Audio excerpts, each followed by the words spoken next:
Chicago is about to blow up, and nobody is ready for what's coming. There's a massive move brewing behind the scenes that could bring in the most dominant pass rusher in the league, but the price is gonna break some hearts. Meanwhile, a Pro Bowler who just racked up 112 tackles might get cut because of the salary cap, and we're stuck with a disastrous $45 million contract that we can't move. We're over the cap, backed into a corner, and Poles has to make some painful decisions that'll define whether we're chasing a ring or wasting Caleb's window. Stick around till the end. This gets brutal. First story. Maxx Crosby. I can't believe we're even having this conversation. But here we are. The Raiders are seriously considering trading Maxx Crosby. And according to Adam Schefter from ESPN, Chicago is on the list of interested teams. Let me tell you something. If Ryan Poles pulls this off, this team goes from good to a real problem for the entire NFC.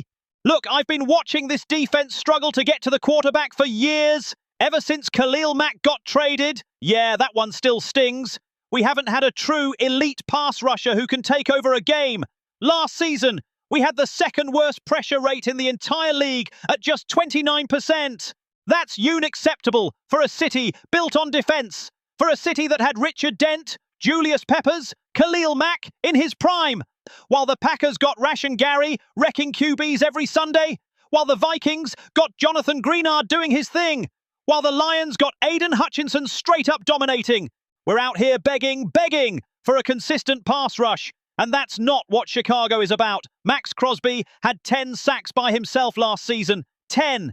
We had 35 as a team, tied for 7th worst in the league. Let me ask you this. Do you think that's enough to compete? You think those numbers are going to stop Jared Goff when it matters? Jordan Love when he's got a clean pocket? I'm telling you right now, no! Not even close! Dennis Allen needs weapons, and Crosby is exactly the kind of guy who changes the entire vibe of a defense. This dude is unstoppable. When you watch him play, you see someone who never gives up on a play, ever. He's the kind of guy who chases down the quarterback until the whistle blows, who turns broken plays into sacks, who forces offensive coordinators to completely change their game plan. Picture this. Maxx Crosby on one side, Montez Sweat on the other. How do you block that? How do you protect your quarterback from those two monsters coming off the edge? You don't. You just don't. And that's exactly what we need to compete in this division. Let me remind you, Green Bay has one of the best offensive lines in the league. Minnesota spent millions protecting their quarterback. Detroit's line can run the ball on anybody. If we don't have a pass rush that can neutralize those strengths, we're going to keep being that team that almost gets there, but never finishes the job. But here's where it gets tricky. This is where it gets real. The Raiders want a package similar to what the Packers gave up for Micah Parsons. We're talking at least a first-round pick and a legit starting caliber player. And according to projections floating around, Chicago could offer DJ Moore and this year's 25th overall pick. I know what you're thinking. I know! DJ Moore is our #1 receiver. He had over 1,000 yards last season. He's the vet who leads our young wideouts. And you're absolutely right. DJ Moore has been solid since he got here. He's been a pro. He's produced. He's been exactly what we needed when we got him. But let me ask you this, and I want you to really think about it. Would you rather have DJ Moore, or would you rather have a defense that can actually stop the best quarterbacks in the league when it matters most? Would you rather have a 1,000-yard receiver, or a pass rusher who can get you 15 sacks a season? Because I saw what happened in the playoffs. I saw our defense give up 24.4 points per game during the regular season, ranked 23rd in the league. I saw how, in the biggest moments, when we needed a stop, when we needed pressure, we didn't get it, and it cost us games. It cost us chances. Now let's talk offense for a second. We've got Rome Odunze, who just had an insane rookie season. We've got Keenan Allen, who, when healthy, is one of the best route runners in the league. We've got Cole Kmet getting better every year. And most importantly, we've got Caleb Williams, a quarterback who can make plays with his arm and his legs. I believe, and hear me out, I believe that with Rome Odunze as WR1, Keenan Allen in the slot, and Caleb's ability to extend plays and make magic when the pocket breaks down, we can survive without more. We can. It won't be easy. It won't be perfect. But we can. But what we can't do is survive another season with a mediocre pass rush. We can't keep watching quarterbacks sit back there all day. We can't keep asking our secondary to cover for 5, 6, 7 seconds because there's no pressure. And here's the other thing. Crosby's base salary is $30 million. Yeah, that's a lot. It's a ton. But there's always ways to work the cap. You can restructure deals, convert base salary into signing bonuses. Get creative. Teams do it all the time. And if there's ever a time to go all in, to push all the chips to the middle of the table, it's now! Caleb Williams is on his rookie deal. That means for the next 3 years, we've got our franchise QB making a fraction of what he'll earn on his second contract. That's our window. That's our shot. Ben Johnson just came in as head coach. We brought in one of the best offensive minds in the league to maximize Caleb's talent. The offense is going to be fine. It's going to put up points. But we need a defense that can get stops when it counts. The Raiders just hired Clint Kubiak as their new head coach. They're probably drafting Fernando Mendoza. They're in full rebuild mode. They're thinking 2-3 years down the line. We're thinking about right now. This year, this window with Caleb on a rookie deal. This makes all the sense in the world for both teams. The Raiders get a 1,000-yard vet receiver to help develop their rookie QB. They get a first-rounder to keep building. And we get the missing piece to become a legit contender. Because let me tell you something about Maxx Crosby. This dude is a warrior. He's the kind of player who never takes a snap off, never takes a play off. He's the kind of competitor who sets the tone for the entire defense. He's a natural leader, someone the rest of the team will follow. And when you've got a guy like that on your D-line, someone who plays with that kind of fire, that kind of passion, it spreads. It raises the level of everyone around him. Montez Sweat's going to play better with Crosby on the other side. Our linebackers are going to make more plays because QBs will have to get the ball out quicker. Our secondary is going to get more picks because they won't have to cover as long. It's a domino effect. And that domino effect is exactly what we need to take this defense from 23rd in points, allowed to top 10, top 5, a defense that teams fear. Let me ask you, can you picture Maxx Crosby with that navy blue C on his chest? Can you see him coming out of the tunnel at Soldier Field? 60,000 fans going nuts, ready to destroy Aaron Rodgers if the Jets come to town, ready to make Jordan Love's life a nightmare? Because that's what we're talking about here. We're not talking about a good player. We're talking about a transformational player. A guy who changes the identity of your defense. A guy who makes every other team in the division rethink how they play you. And after years of watching the Packers run this division, of watching the Vikings steal wins they didn't deserve, of watching the Lions finally become a real team while we're still trying to figure it out, don't you think it's time for Chicago to make a bold move? A move that tells the rest of the NFC we're done playing around? Ryan Poles has done an incredible job rebuilding this roster. He got Caleb Williams. He got Rome Odunze. He brought in Ben Johnson. He's managed the cap smartly. But now it's time to be aggressive. It's time to go all in. Because if we get Maxx Crosby, if we make this move, this defense goes from a liability to a strength. And when you've got Caleb Williams leading an explosive offense on the other side, when you've got Ben Johnson calling plays, when you've got a defense that can get stops and force turnovers, man, that's a recipe, not just to make the playoffs, but to make noise in January. Do you think Poles has the guts to make this move?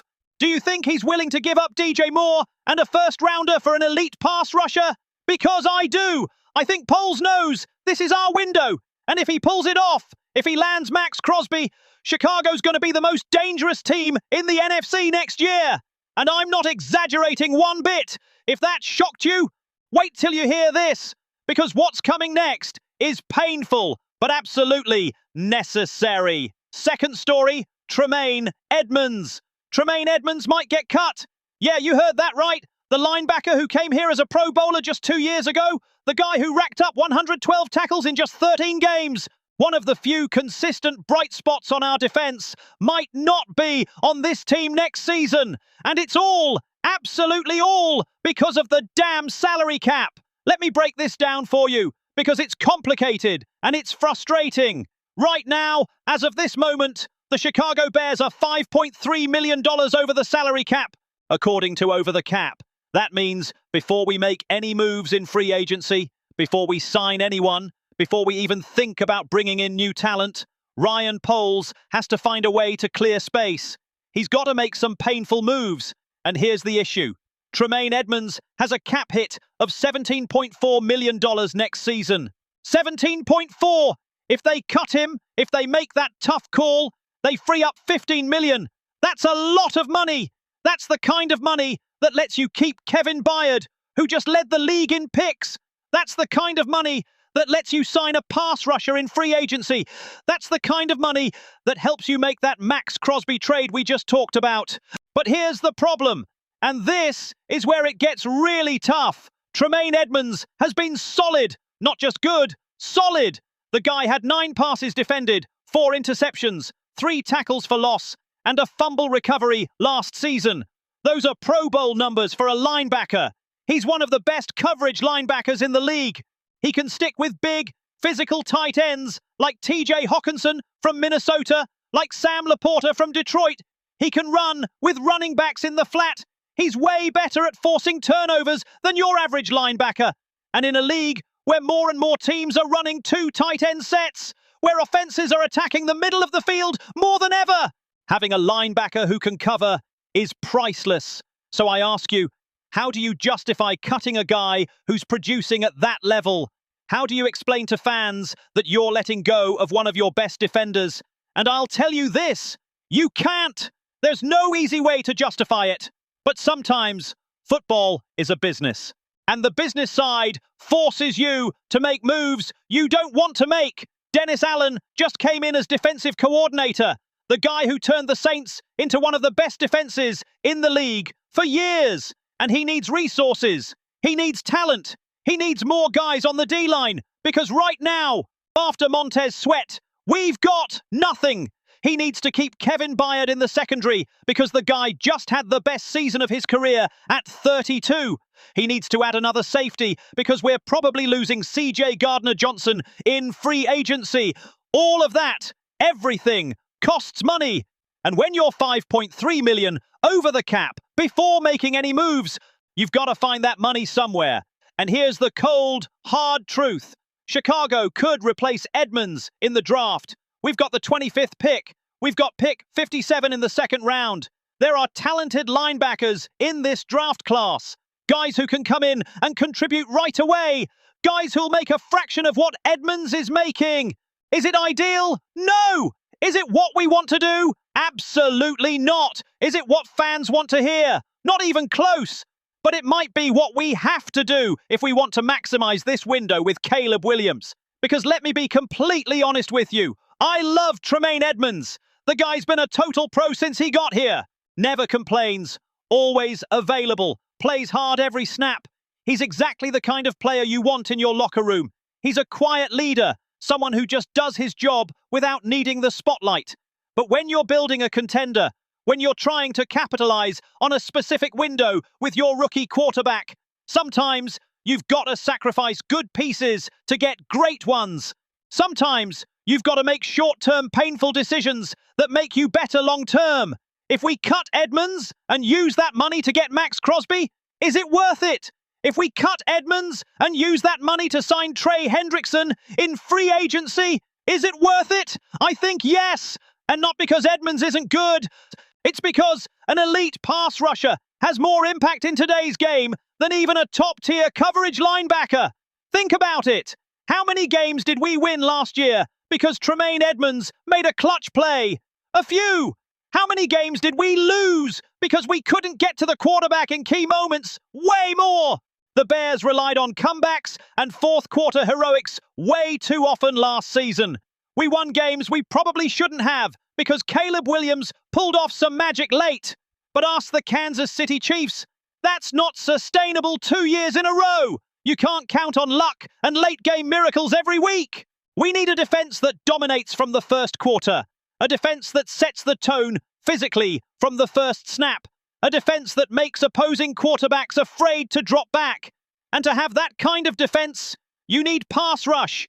You need constant pressure. You need to make the quarterback uncomfortable. In a perfect world, Poles finds a way to restructure other contracts and keep Edmonds. Maybe he restructures Montez Sweat's deal and frees up space there. Maybe he trades DJ Moore like we talked about, and that opens up enough room. Maybe he restructures Grady Jarrett's deal, which we'll get to in a second.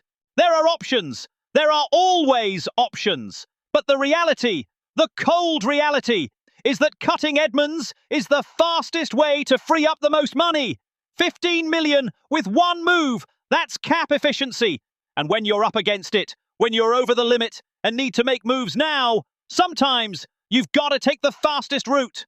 And here's the other thing nobody's talking about. Edmonds is going to be 28 next season. That's not old, but it's not young either. Linebackers usually start to decline around 29 or 30. Their speed drops, their coverage ability slips, injuries start piling up.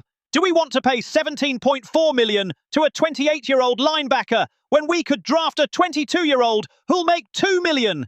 From a pure business standpoint, from a long-term roster-building perspective, the answer is no. But from a compete now standpoint, from a keep your best players on the field standpoint, it's more complicated because Edmonds knows the system. He knows his teammates. He's got chemistry with the secondary.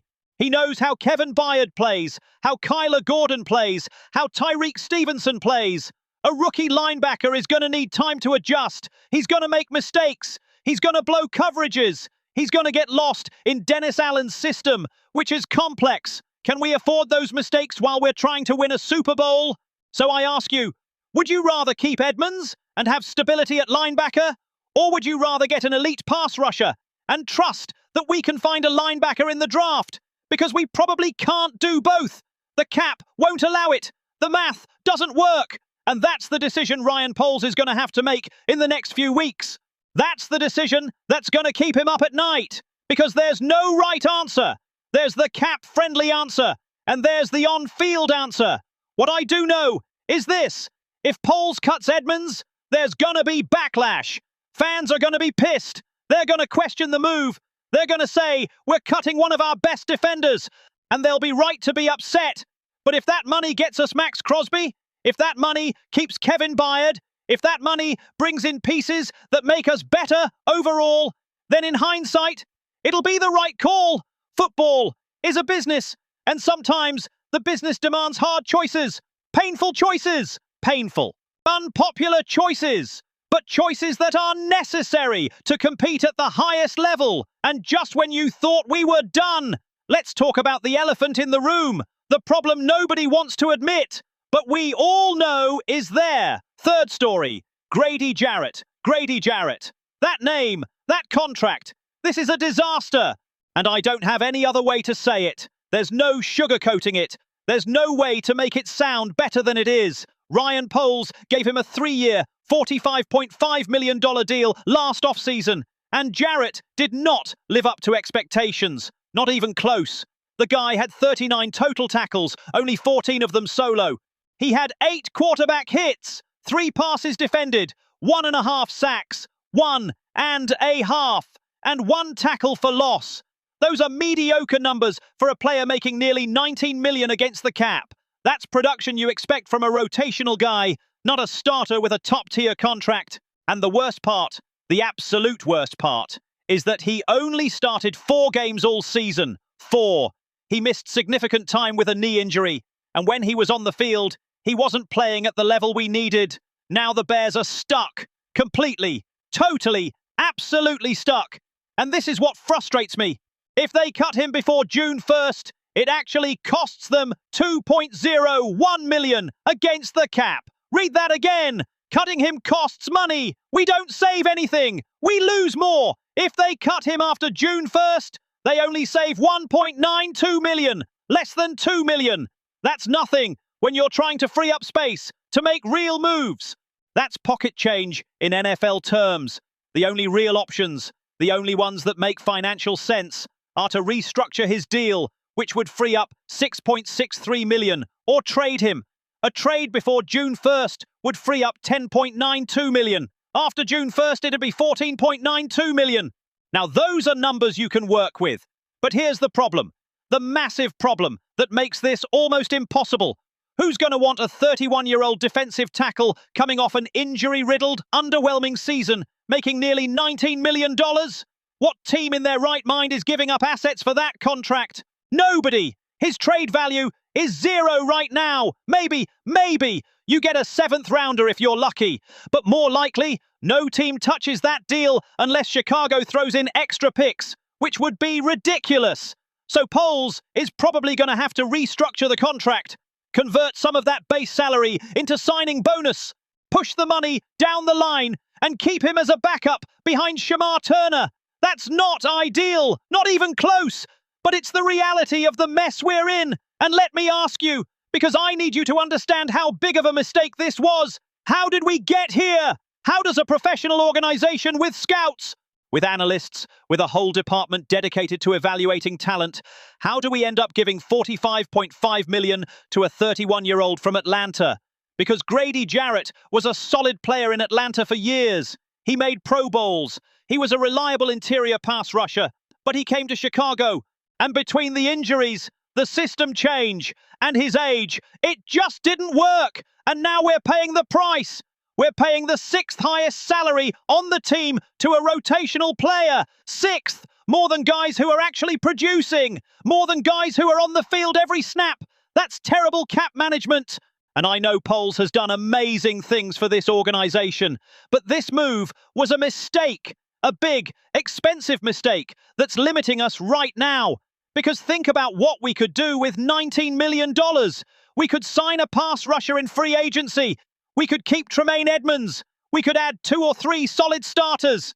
But instead, that money is tied up in a guy who barely saw the field last season. The only good news, the only silver lining, is that his contract becomes more manageable after 2026. His cap hit drops to $16.75 million in 2027, and Chicago could save $12 million by cutting him, or $12.75 million by trading him then. But that's next year. That doesn't help us now when we need the space. Right now, we're stuck. And that money Jarrett's eating up is money we could be using to keep Kevin Byard, who just led the league in interceptions.